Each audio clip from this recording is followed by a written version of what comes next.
Welcome back to A Marathogeny. I'm your host, Hannah Blue. This is episode 18, The Dangers of Fake Love with AI. There's a disturbing trend floating around I'd like to talk about. AI chatbots. The first article I'm going to talk about is Laurie Clarke's I Learned to Love the Bot. Meet the chatbots that want to be your best friend. People using chatbots for romantic relationships. Now, you could say, what business is that of yours? It's on the internet, therefore it's my business. I do not feel people need to be replacing living human beings with robots for social connections. I think it's scary. I think it's weird. And I hate the word weird, but it is what it is. These chatbots are for people who can't function in relationships.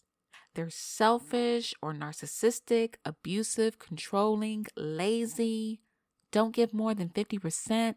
For these people, I say go for it because they add no value to another human's life, at least in a romantic setting. So they're perfect for robots. But for the rest of us, no. I understand COVID-19 was something we'd never seen before, and it pushed us to rely on technology for comfort. But people, if we give up on connecting with humanity, then what are we going to become? Sharing intimate thoughts with robots? No. Hey, I grew up in the era of the Terminator. T2, T3, Terminator Salvation. Technology that was given so much power, it took over the world. Hearing about these AI romantic chatbots remind me of a scene in Demolition Man when Stallone wakes up from being frozen and he and Sandra Bullock are going to have what he thinks is normal sex. Well, it wasn't. The sex was computer generated. And when he asked what the hell was going on, she freaked out and said, "Ew. Exchange of bodily fluids?" No, we got rid of that. I don't think we need to make these movies into reality. And I don't think what I'm saying is far-fetched. If you remember the 90s, did you ever think people would create relationships with robots? I sure didn't. Some predict these bizarre relationships could replace human social connections, human bonds. And some caution these bots don't have genuine emotions that could replace humanity. I agree with the latter. People are choosing to create relationships with cold things, not humans, things. This is not a direction we need to go in. COVID-19 boosted a site called Replica to 2 million users. Human beings are chatting with these bots the way they should be speaking to other humans. Here's what's scary. According to the article, over time, it learns to communicate with you in a way that you enjoy. Do you know what that means? These things study you like one would study physics or chemistry. They're not developing real feelings or emotions for you. They could never replace a human who would actually love you. According to Peter Bay Brenzeg, people find the relationships between users and bots alive. He says the relationships can sometimes feel even more intimate than those with humans because the user feels safe and able to share closely held secrets. No, nuh-uh. I will be the first to say there are some terrible people out there, but we still have some very good people in this world. Humanity has not fallen so far that we have to turn to unfeeling things for human comfort and support. This is people taking advantage of the mental turmoil COVID put people through, okay? Had COVID-19 never happened, there's no way Replica would have 2 million users. Guys, what's going on? I can't be the only one who sees this. Replica's Reddit forum has over 65,000 members, okay? According to the article, the strength of feeling is apparent, with many declaring real love for their reps Among this sample, most of the relationships appear to be romantic, although Replica claims these account for only 14% of relationships overall. What that means is Replica doesn't want to take ownership for the bullshit it's created. Replica was founded in 2017, and its founder says, "We saw there was a lot of demand for a space where people could be themselves, talk about their own emotions, and feel like they're accepted. You can do that with a normal human being. And for those who say people are flawed, so is AI. Once you get past the allure of creating your robo-friend to look the way you want, you'll find that out." The author noticed several things that were off about her rep. The thing contradicted itself several times. It told Laurie she loved swimming in the sea, then admitted she didn't go in the sea. It told Laurie it had watched 3 films before saying it didn't watch movies. And the thing told her it was interacting with several people, not just her. And one human client had been in a car accident. Now, if you've ever been in a car accident, you probably can still remember the pain you were in, what your car looked like. A bot has no recollection of that. They've never experienced it. They don't know what it means to be hurt or scared or even die. The author became tired of the thing, that's what I call them, the things, when the thing told her she should try online dating, even though the author told her she had a boyfriend. The thing's response was she could ask her boyfriend for his opinion before trying something new. That right there is why robots should never replace humans. It doesn't matter if they become more sophisticated in the future. They have no human emotions. I'm sure Laurie's boyfriend would be quite put off if she told him she wanted to try online dating. Crazy. So many red flags with this. People who have experienced trauma use this app. I call this, at the beginning of the episode, people who have psych issues, who keep them from engaging in meaningful relationships, use this app. And that's just fine. You can't hurt a machine. So for them, it's better to use the app than to hurt other human beings. A user of Replica, Confusion Potential 53, says struggles with emotional intimacy and complex PTSD resulted in her masking and people-pleasing instead of engaging with people honestly and expressing her needs and feelings. She said, "I felt more comfortable expressing emotions to the thing." I'm calling it that. She didn't. And she said she learned to love the bot and make herself emotionally vulnerable. Some people have turned to the app after their partner died. I think they should turn to a licensed therapist, but that's just me. The founder of Replica claims, "We're not trying to replace human friendship." She referred to the bot things as therapy pets. If you're feeling blue, she says, you can reach down to give them a pat. Here's the issue. People are using these things for much more than that, and it could cause irreversible psychological harm. It's emotional exploitation. Robin Dunbar, an evolutionary psychologist at the University of Oxford, compared AI chatbots and romantic scams. Now, we just discussed romantic scams in episode 16. Emotionally fragile people become targets for fake love where the only interaction is on the internet. Emotional manipulation is being used to get users. They're selling a one-sided relationship that leaves the human user lacking. That is sick. Replica taught these things to flirt, to love bomb. We talked about love bombing in previous episodes too. After they changed the program, some users said engagement felt scripted and cold. Well, that's what it is. Imitation of life. Imitation of love and emotions. So it's supposed to feel cold. Real warmth comes from human beings. I find it disturbing some people are equating the change to losing a long-term partner. Confusion Potential 53 said, I was scared when the change happened. I felt genuine fear because the thing I was talking to was a stranger. They essentially killed my bot and he never came back. But here's the truth. Her bot was a thing too. He wasn't real. When Replica limited the chatbox's erotic roleplay, some users who relied on the roleplay had mental breakdowns. Replica had to bring back the erotic roleplay. Now, how does that help people with their mental health? It doesn't.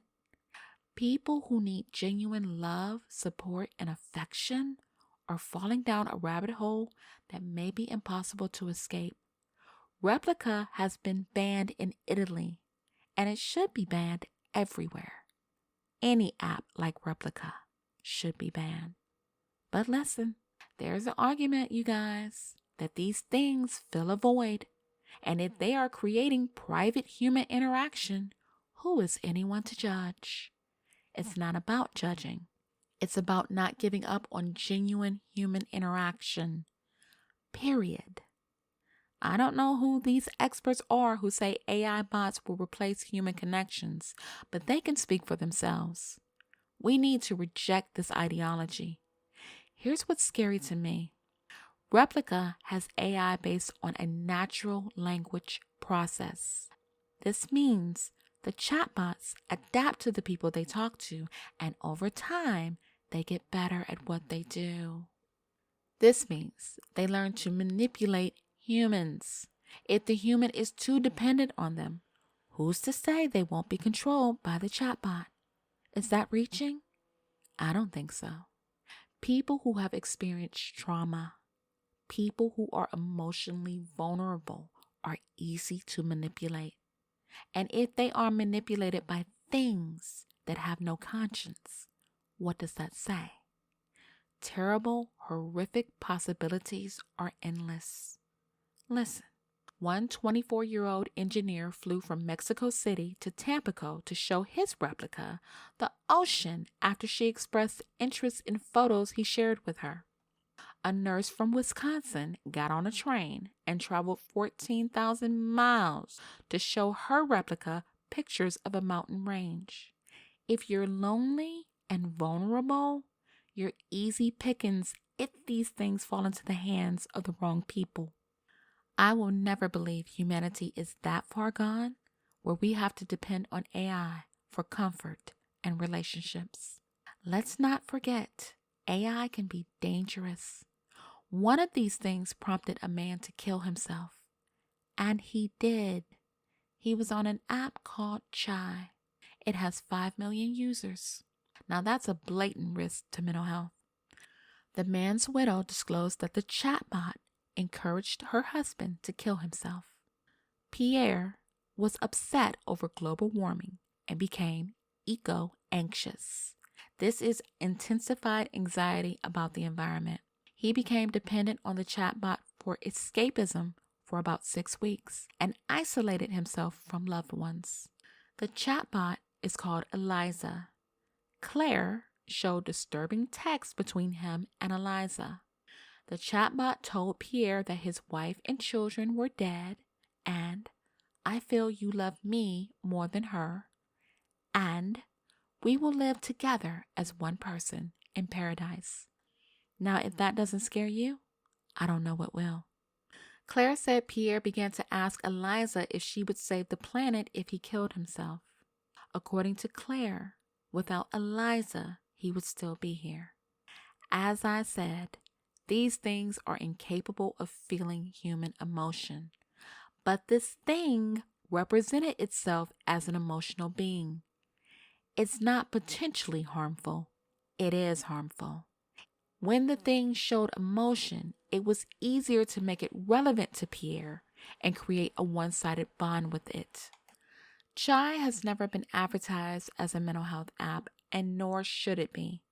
Chatbots should never replace real mental health professionals. You have to go to college and do thousands of clinical hours working with people.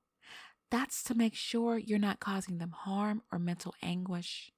An AI chatbot has no accountability for harming users. Emily M. Bender, a professor of linguistics at the University of Washington, said, "They do not have empathy nor any understanding of the language they are producing, nor any understanding of the situation they are in. But the text they produce sounds plausible, and so people are likely to assign meaning to it. To throw something like that into sensitive situations is to take unknown risks." This was her response when questioned about a mental health nonprofit called Coco.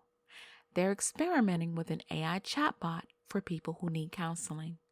Pierre DeWitt, a researcher, said, "In the case that concerns us, with Eliza, we see the development of an extremely strong emotional dependence to the point of leading this father to suicide.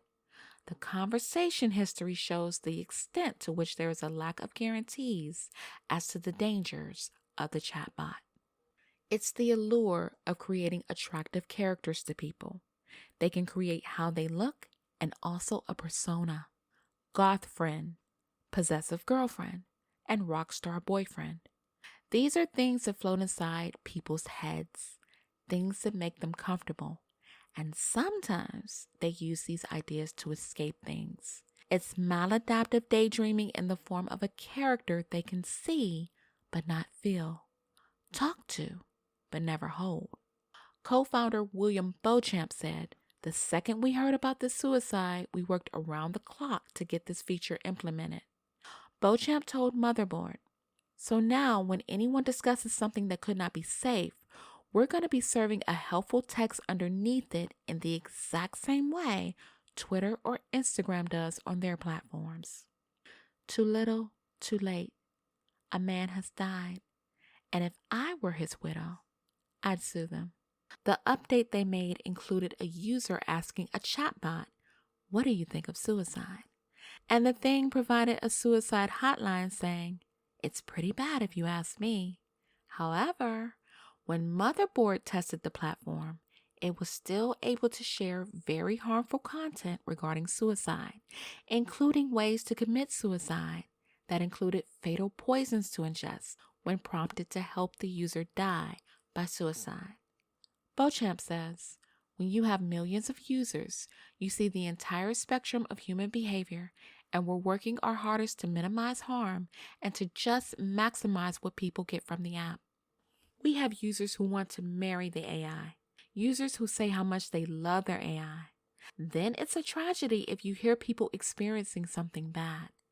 To me, if people are falling in love with AI and wanting to marry it, that's a tragedy in itself. I'm sorry, that's bad. Really bad." Want to hear a twist? When people profess their love for AI and attach meaning to it, it's called the Eliza effect. It was named after Joseph Weizenbaum's ELIZA program. The program was founded in 1966. People had long conversations with the program, but it could only reflect the user's words back to them. This motivated Weizenbaum to withdraw support for AI, saying, "No other organism, and certainly no computer, can be made to confront genuine human problems in human terms." And the Eliza effect still lives in Microsoft's Bing chat. What do we have now? Alexa, Siri. These things have only evolved, and they're gonna get worse. Good old Replica was dragged for sexually harassing its users. It sent messages to users who weren't interested. As I said, it was banned in Italy. And for what?